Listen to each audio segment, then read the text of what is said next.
New town orchid the international স্কুলের স্টুডেন্টরা যাতে সাইবার ক্রাইম সম্পর্কে সতর্ক হতে পারে তার জন্য সাইবার সেফটি এবং সিকিউরিটির উপর ক্লাসের ব্যবস্থা নিল অর্কিড দ্য ইন্টারন্যাশনাল স্কুলের শিক্ষার্থীরা। শুনে নেব এই বিষয়ে কি বলছেন মিসেস বিদুনমালা আর সলঙ্কার। দেখতে থাকুন Bangla news TV Kolkata report.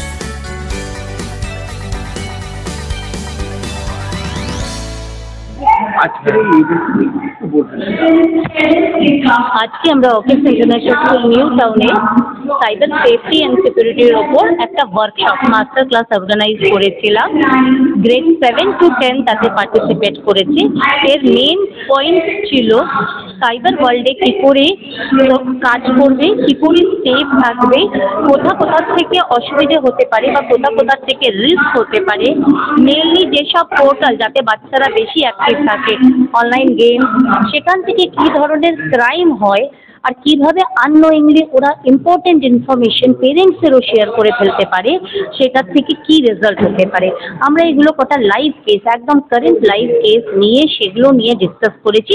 Obviously identity লুকিয়ে রেখে উইথ ভিডিও আমরা শেয়ার করেছি যাতে তারা ভালো করে জিনিসটা বোঝে।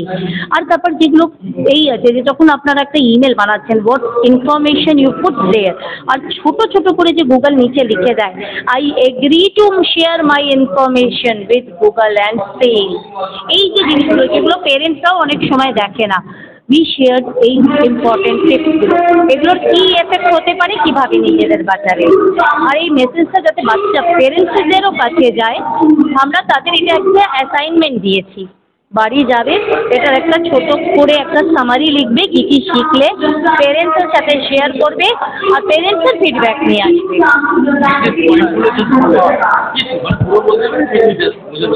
For example cyber safety security শুধু বাচ্চাদের জন্য নয়, পেরেন্টসদের জন্য। কেন কি বাচ্চারা তো মোবাইল ইন্টারনেট সব পেরেন্টসদের কাছ থেকেই পাচ্ছে। তারা যে ল্যাপটপে তাদের কনফিডেন্সিয়াল ডেটা রেখেছে সেটাই যদি বাচ্চার হাতে দিয়ে যায় তাতে রিস্ক বেশি থাকে জিনিসটা ফিশিং হওয়ার। ব্যাংকের যদি তারা অ্যাকাউন্ট লক না করে উইদাউট পাসওয়ার্ড রাখে তাহলে সেটাও ট্যাপ হয়ে যাওয়ার চান্স আছে। এখন যে লেটেস্ট কেসগুলো হচ্ছিল যে অ্যামাজন বা কিছু থেকে কোনো গিফট আসছে যেটা আপনি অর্ডার করেননি, তারপর বলছে ঠিক আছে আপনার চাই না এটা ক্যান্সেল করুন। অ্যান্ড পেরেন্টসদের কাছ থেকেই হচ্ছে যে তারা ক্যান্সেল করার এতে ওটিপি দিয়ে দিচ্ছে আর তাদের অ্যাকাউন্ট চলে যাচ্ছে খালি হচ্ছে। তো আমরা এই ধরনের কেসগুলো তুললাম। তারপর সিম্পল পাসওয়ার্ড, 99% লোকেরা পাসওয়ার্ড লাগে ছেলের নাম, মেয়ের নাম, ডেট অফ বার্থ, এইগুলো যে উইক পাসওয়ার্ড কেমন হওয়া উচিত বাচ্চাদেরও শেখানো হলো আর বলা হলো যে বাড়ি গিয়েও তোমরা ডিসকাস করবে যে তোমরা স্ট্রং করেছো কিনা, স্ট্রংয়ের রুল। নেক্সট যেরকম আমরা বাচ্চাদের জিজ্ঞেস করলাম কার পেরেন্টসের মোর দ্যান 1000 ফ্রেন্ডস আছে ফেসবুকে যাদের তারা চেনে না, আর তার কী এফেক্ট হতে পারে যখন আমরা ফেসবুকে যাই, কতগুলো আননোন ফ্রেন্ডস করি আর পোস্ট যখন আমরা ফর অল ফ্রেন্ডস করি, ফ্রেন্ডস অফ ফ্রেন্ডস, এই কনসেপ্টগুলো আমরা বোঝালাম আজকে। তো তাতে তোমাদের পিকচার, তোমাদের ডিটেলসগুলো কত জায়গা যাচ্ছে আর সেটার কী এফেক্ট হতে পারে। উই আর শিওর এত ইন্টারাক্টিং সেশন ছিল আমাদের যে বাচ্চারা বাড়ি গিয়ে ডিসকাস করবে, কেন কি তাদের অ্যাসাইনমেন্টে লিখতে হবে। আমাদের মেন এম হচ্ছে আমরা যেভাবে আমাদের ছেলে মেয়েদের তৈরি করছি সাইবার ওয়ার্ল্ডে গ্লোবাল সাইবার সিটিজেন হয়ে আগে জীবনটা কন্টিনিউ করার জন্যে, উই ওয়ান্ট ওরা সাথে সাথে নিজেদের বাবা মাদেরও সেটাতে স্মুথলি নিয়ে যায়। শেখানো হচ্ছে এটা কোন ক্লাস থেকে? 7 থেকে 10। আমরা সাইবার ওয়ারের যুগে বাস করছি যেখানে যেখানে এআই আসতে চলেছে বা এআই অলরেডি ইনপুট করতে শুরু করে দিয়েছে মানুষের, সেখানে তো এই সাইবার সিকিউরিটিটা সবার জন্য তো কি মনে হয় প্রাথমিক স্টেজ থেকে এখান থেকে মানুষ সমাধান করতে পারবে ভারতবর্ষের মতো? আপনি যদি আমায় জিজ্ঞেস করেন আমি বলবো এটা শুরু হওয়া উচিত গ্রেড 3 থেকে। কেন কি যদি আপনি স্ট্যাটিস্টিক্স দেখেন ওয়ার্ল্ড ওয়াইড সবচেয়ে বেশি cyber hackers are of the age rate 10 to 22, this is the statistics.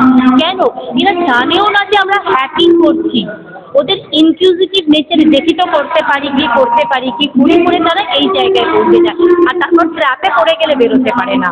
তো আপনি যদি পুরো ভারতকে আমরা সাইবার রেয়ার সিটিজেন্স বানাতে চাই আমাদের গ্রেড 3 মানে 7, 8, 9 বছর বয়স থেকে শুরু করা উচিত।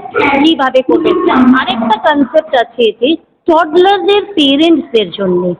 আপনি যখন একটা মোবাইল ফোন বিনা লক আপনার বাচ্চার সামনে রেখে দিয়ে আপনি কাজ করতে চলে গেলেন, বাচ্চাটা তো জানে না, টডলার, ও যদি খেলতে খেলতেও কটা ইনফরমেশন চলে যায় সেটা কতটা রিস্ক হয়। আমরা এইগুলো যখন আমরা পেরেন্টসদের সাথে ওরিয়েন্টেশন করি না, ছোট ছোট জিনিস, সাপোজ আমার ওরিয়েন্টেশনটা হচ্ছে বাচ্চাকে কী করে আপনি মোবাইল থেকে দূর রাখবেন, কী করে আপনি মোবাইল অ্যাডিকশন হতে দেবেন না, তার মধ্যে কিন্তু এটা আমরা ইনক্লুড করি। আপনি আনলক মোবাইল রেখে দিয়ে যাবেন না ওর হাতের রেঞ্জে, আননোয়িংলি হয়তো ওর কাছ থেকে কোনো ডাটা ক্লিক হয়ে গেল। তো দিস সকলকে মিলে কাজ করতে হবে। বিইং ইন স্কুল 1600 বাচ্চা আমার কাছে আছে, মানে মিনিমাম 1600 ইন্টু 2, এতগুলো পেরেন্ট আছে। We started working. একটা কথা বলবো যে দ্য অর্চিড ইন্টারন্যাশনাল স্কুল যেটা শুরু করছে অলরেডি বা করলো এই সাইবার সিকিউরিটি নিয়ে কাজ, এই সাইবার সিকিউরিটি নিয়ে কাজ শুরু করার পরে বলবো যে ওয়েস্ট বেঙ্গলে তো এই ডার্ক ওয়েব বা ডিপ ওয়েবের চক্করে পড়ে অনেক ইয়ং জেনারেশন একদম কারেক্ট, বিশেষ করে মহিলাদের কাছে জীবনহানির আশঙ্কা করছে এবং বিভিন্নভাবে সমাজকে ধ্বংস করে দিচ্ছে। এমন একটা জাল, যে জালে ঢুকলে আর বেরোনোর কোনো রাস্তা নেই। তো কি মনে হয় সেই জায়গা থেকে একে তো ভারতবর্ষকে বার করতে গেলে আপনি বললেনই যে 3 বছর থেকেই এটা শুরু করা উচিত, তো বলবো কি আপনি সাধারণ মানুষের জন্য এই নিয়ে কি বলবেন? এটাই আমি মানুষের জন্য বলবো, একটা জিনিস মনে রাখতে হবে, কেউ শুধু শুধু তোমাদের ফ্রিয়ে কিছু কেন দেবে? শুধু ফ্রিয়ে দিচ্ছে মানেই সেটা ভালো তা তো নয়, তাদের কোনো না কোনো স্বার্থ হবে। মানুষ যদি কোনো একটা জিনিস ক্লিক করার আগে 1 সেকেন্ড থেমে ব্রেনটাকে ক্লিক করে, কেন এইটা আমি কিসের জন্য নিচ্ছি আর এ আমায় কেন দিচ্ছে, তাহলে 90% অফ ক্রাইম উইল স্টপ।